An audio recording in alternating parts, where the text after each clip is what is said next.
Hello dear students, आज के video lecture में जो 3 फेज सर्किट्स है उससे रिलेटेड प्रॉब्लम सोल्व करेंगे। तो यहाँ पर देखिए question number 1, for given figure find the line currents provided the supply is balanced 100 volt. तो यहाँ पर देखिए ये जो 100 वोल्ट गिवन है इसके बारे में कुछ बताया नहीं है कि ये लाइन वोल्टेज है या फिर फेज वोल्टेज। तो इन जनरल हम इसको क्या मानते हैं, लाइन वोल्टेज। ये चीज़ एक्सप्लेन करने के लिए ये क्वेश्चन लिया है, लाइन वोल्टेज। अब देखो यहाँ पर ये लाइन करंट्स हैं, आई आर, यहाँ पर आई बी और यहाँ पर आई वाई। ये तो लाइन करंट्स हैं और ये क्या है, फेज करंट्स। तो क्लियरली आप देख सकते हो कि जो स्टार कनेक्शन है उसमें लाइन करंट और जो फेज करंट है वो क्या होती हैं, इक्वल। तो यहाँ पर देखो हमें लाइन वोल्टेज दिया है तो फेज सीक्वेंस इन जनरल हम क्या मानते हैं, phase sequence R Y B. तो यहाँ से अगर वी आर एन लिखें फेज वोल्टेज तो मैग्नीट्यूड तो 1/√3 टाइम्स ऑफ लाइन वोल्टेज होगा at an angle 0 degree. V Y N क्या होगा बताओ, 100/√3 at an angle -120 degree. V B N equals to 100/√3 at an angle +120 degree. तो यहाँ से अगर फेज करंट फाइंड आउट करें तो फेज करंट किसके इक्वल होगी, लाइन करंट के। तो सिंपली आई आर को हम क्या लिख सकते हैं, V R N divided by 6 + j8। तो ये वैल्यू क्या आएगी, 100 at an angle 0 degree upon √3 6 + j8। तो इसको अगर सोल्व करेंगे पोलर फॉर्म में तो ये वैल्यू क्या आएगी, यहाँ पर वैल्यू आएगी 10/√3 एट एन एंगल -53.1 डिग्री या फिर 53.13 डिग्री, ठीक है, एम्पियर। अब इसी से अगर हम चलो आई आर एन लिख देते हैं, ठीक है, और इसी तरीके से जो आई वाई एन अगर फाइंड आउट करें तो सिंपली -120 डिग्री होगा इससे, और तो 10/√3 एट एन एंगल, तो ये कितना होगा, -173.13 डिग्री एम्पियर। और अगर आई बी एन की बात करें तो आई बी एन कितना आएगा बताओ, 10/√3 एंगल में 120 डिग्री क्या करेंगे, ऐड करेंगे, तो ये कितना आएगा, 66.87 डिग्री एम्पियर, ठीक है। आई बी एन सिंपली किसके इक्वल है, आई बी के, ये वैल्यू आई वाई के, और ये वैल्यू किसके इक्वल है बताओ, ये वैल्यू आई आर के इक्वल है। तो जो फेज करंट हैं यही किसके इक्वल हैं, लाइन करंट्स के। तो आई होप ये जो क्वेश्चन है ये समझ में आ गया होगा। और यहाँ पर इन जनरल अगर वोल्टेज गिवन नहीं है तो ये क्या मानते हैं हम इसको, लाइन वोल्टेज। तो अब एक नेक्स्ट क्वेश्चन डिस्कस करते हैं, क्वेश्चन नंबर 2। यहाँ पर नेक्स्ट क्वेश्चन देखिए, क्वेश्चन नंबर 2 अच्छा क्वेश्चन है, देखो इसको। ए 415 वोल्ट, अब ये 415 वोल्ट क्या है ये आपको समझ में आना चाहिए, लाइन वोल्टेज है। 3 phase generator supplies power to both delta and star connected load in the manner shown in the figure, ठीक है। All the phase impedances are identical and specifically कितनी है, 5 + j 8.68। और अब यहाँ पर 8.66 है, यहाँ पर compute the total generator current in each line. तो यहाँ पर देखो हमें क्या फाइंड आउट करना है, ये जो लाइन करंट है जनरेटर की side I A, I C and I B की वैल्यू हमें फाइंड आउट करनी है। तो यहाँ पर देखो दो लोड हैं, एक तो ये डेल्टा लोड है, एक ये वाई लोड है। एक बार के लिए सोचिए कि अगर इस वाई लोड को हम ऐसे डेल्टा में चेंज कर दें तो क्या होगा, देखो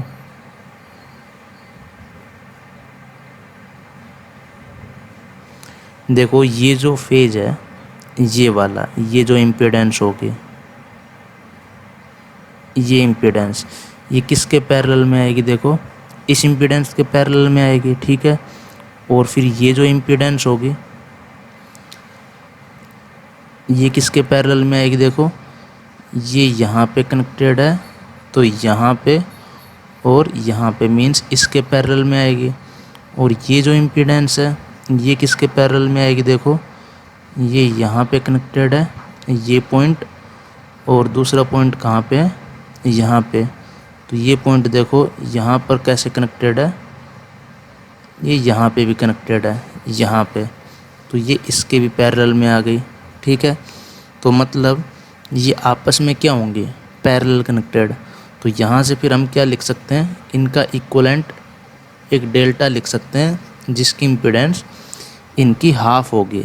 लेकिन पहले तो ये देखो यहाँ पर जो ये इम्पीडेंस है ये कितनी आएगी, 3Z बार, और यहाँ पर भी 3Z बार, और यहाँ पर भी 3Z बार। अब दो इम्पीडेंस पैरेलल में है, एक तो Z बार और 3Z बार, तो इक्वलेंटली क्या आएगा, Z bar into 3Z bar upon Z bar plus 3Z bar, तो कितना आएगा 3Z बार बाई 4।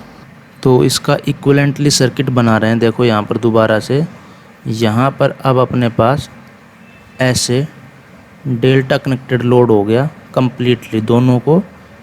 पहले Y को हमने डेल्टा में चेंज किया, उसके बाद जो पैरेलल कॉम्बिनेशन है उसको हमने सोल्व किया।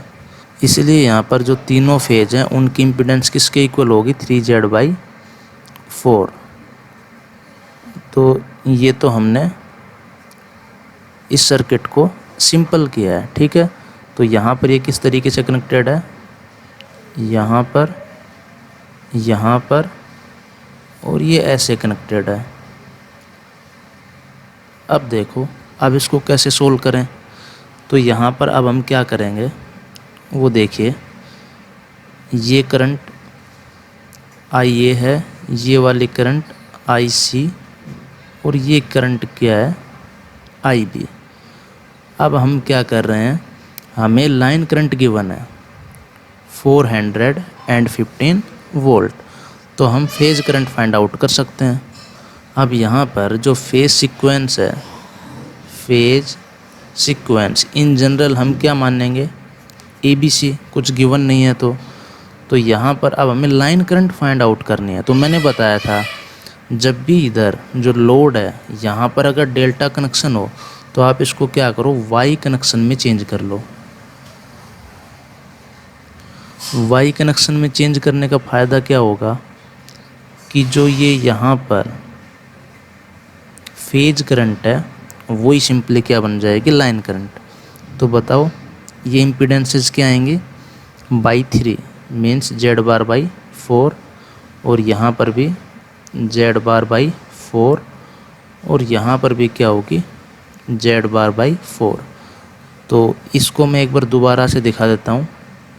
यहाँ पर फिर हमने वापस देखो, पहले तो इस Y को हमने डेल्टा में कनेक्ट किया, पैरेलल कॉम्बिनेशन को सोल्व किया, इक्विवेलेंट डेल्टा हमने लिखा जिसकी फेज इम्पीडेंस कितनी थी, 3Z बार बाई 4। अब हमने क्या किया, इस डेल्टा को हमने Y में कनेक्ट कर दिया, मीन्स Y में चेंज किया। क्यों किया वो अभी आपको समझ में आएगा, अगर नहीं आया तो देखो, Z bar by 4, Z bar by 4, Z bar by 4। यहाँ पर करंट IA, यहाँ पर करंट IC, और ये करंट क्या है IB। तो यहाँ पर हमें लाइन करंट गिवन है, तो यहाँ से हम फेज करंट फाइंड आउट कर सकते हैं। देखो इजीली, ये n मान लो, तो VAN की वैल्यू क्या आएगी, अगर इनको मैं A B C अगर नाम दूँ तो VAN क्या आएगा बताओ, अभी तो सिखाया था 415 upon √3 at an angle 0 degree. इसी तरीके से VBN फाइंड आउट कर सकते हैं। वैसे इनको लिखने की ज़रूरत है नहीं, एक करंट फाइंड आउट करो और फिर सीक्वेंस के अकॉर्डिंग लिख दो, लेकिन ये मैं प्रैक्टिस के लिए लिखवा रहा हूँ, ठीक है। और यहाँ पर VCN क्या आएगा, 415 by √3 at an angle 120 degree. तो अब आप यहाँ पर फाइंड आउट कर लो, ये करंट और ये किसके इक्वल होगी, लाइन करंट के। तो आई ए एन की value simply line current I A के इक्वल होगी। वैल्यू क्या आएगी, 415/√3 और अपॉन में क्या आएगी, इम्पीडेंस। अब इम्पीडेंस क्या है देखो, Z⁻/4, Z क्या है 5 + j 8.66 / 4। तो इसको सिंप्लीफाई करेंगे तो वैल्यू क्या आएगी, है 95.84 एट एन एंगल -60° एम्पियर। अब इसी तरीके से अगर IBN लिखो, जो लाइन करंट IB के इक्वल होगी, सिंपली -120° और कर देंगे तो कितना आएगा, 95.84 at an angle -180° ampere. IC के इक्वल होगी, वैल्यू क्या आएगी, 95.84 एट एन एंगल, यहाँ पर +120° मीन्स यहाँ पर +60° एम्पियर। तो ये फाइनल आंसर हो गया। अब एक नेक्स्ट क्वेश्चन नंबर 3 डिस्कस करते हैं। नेक्स्ट क्वेश्चन नंबर 3 को देखिए, अच्छा क्वेश्चन है। A 3 phase star connected balanced load consumes power P watts of power from. अब यहाँ पर देखिए 400 volt line to line voltage यहाँ पर गिवन है। अगर नहीं भी हमें बताते तो हम क्या मानते हैं इसको, line to line volt. If the same load is connected in the delta across the same supply, means जो ये 400 वोल्ट है लाइन टू लाइन वोल्टेज, इसी के एक्रॉस हमने इसको डेल्टा कनेक्टेड किया, इसी लोड को, मीन्स इसका जो कॉन्फ़िगरेशन है वो हमने चेंज किया। अभी एक्सप्लेन करेंगे डायग्राम की हेल्प से। What is the power consumption. तो देखो इसको यहाँ पर मान लेते हैं जो लोड है ये क्या है, Z at an angle theta in general.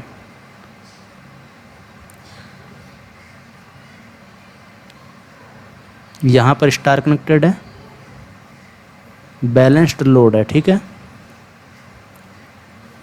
और ये कुछ इस तरीके से सप्लाई है, 3 फेज सप्लाई। ओके, तो यहाँ पर मुझे बताओ, हमने सीखा है कि जो 3 फेज रियल पावर हम किस तरीके से लिखेंगे। P = 3 V phase RMS I phase RMS into cos of theta. तो यहाँ पर V फेज RMS क्या है, देखो लाइन की RMS वैल्यू हमें गिवन है, तो फेज की कितनी होगी 400/√3 इंटू I फेज की क्या होगी, phase voltage divided by impedance का मैग्नीट्यूड। तो कितना आएगा 400/√3 अपॉन, यहाँ पर इम्पीडेंस का क्या आएगा, मैग्नीट्यूड, क्योंकि यहाँ पर करंट के मैग्नीट्यूड की बात करते हैं। जब हमने प्रूफ किया था उस टाइम पे एक्सप्लेन किया था ये सब चीज़ें, ठीक है। और यहाँ पर क्या आएगा, कोस ऑफ थीटा। तो यहाँ पर हमें जो P है इसकी वैल्यू गिवन है, देखो यहाँ पर 3 से 3 ये कैंसिल आउट होंगे, तो कितना बचेगा 400 into 400 divided by mode Z into cos of theta. तो यहाँ पर अब देखिए, अब इसी लोड को हमने क्या किया, डेल्टा कनेक्टेड किया। देखो यहाँ पर कॉन्फ़िगरेशन हमने इसका चेंज किया। देखो ये 3 वाइंडिंग थी हमारे पास, ठीक है। तीनों को हमने क्या किया, मतलब 3 फेज मान लो, इनको हम स्टार कनेक्शन भी कर सकते हैं, इनका डेल्टा भी। तो स्टार में तो क्या करते हैं, इनका जो एक पॉइंट है उनको हम कॉमन बना देते हैं। और डेल्टा किस तरीके से करते हैं, जैसे ये फेज है, इसके अगले फेज को, इस पॉइंट को दूसरे से यहाँ पर कनेक्ट करो, इसका ये इससे कनेक्ट करो, और वापस जो दूसरा है वो शुरू वाले से कनेक्ट कर दो। तो ये कौन सा कॉन्फ़िगरेशन हो गया, डेल्टा। और जो सप्लाई है वो भी सेम है, देखो यहाँ पर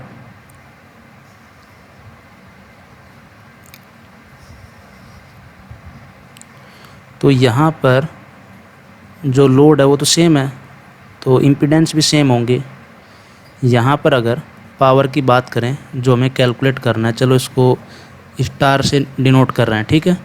तो ये किसके इक्वल होगा, 3 V फेज। तो यहाँ पर जो V फेज है वो सिंपली किसके इक्वल होगा, लाइन वोल्टेज के, मीन्स 400 इंटू आई फेज। देखो ये तो वी फेज हो गया और ये करंट क्या होगी, आई फेज।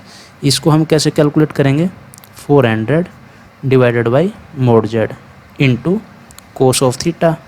तो यहाँ पर आप देख सकते हो ये वैल्यू किसके इक्वल है, पी के इक्वल है। देखो यहाँ पर तो पी स्टार को हम क्या लिख सकते हैं, यहाँ पर 3p।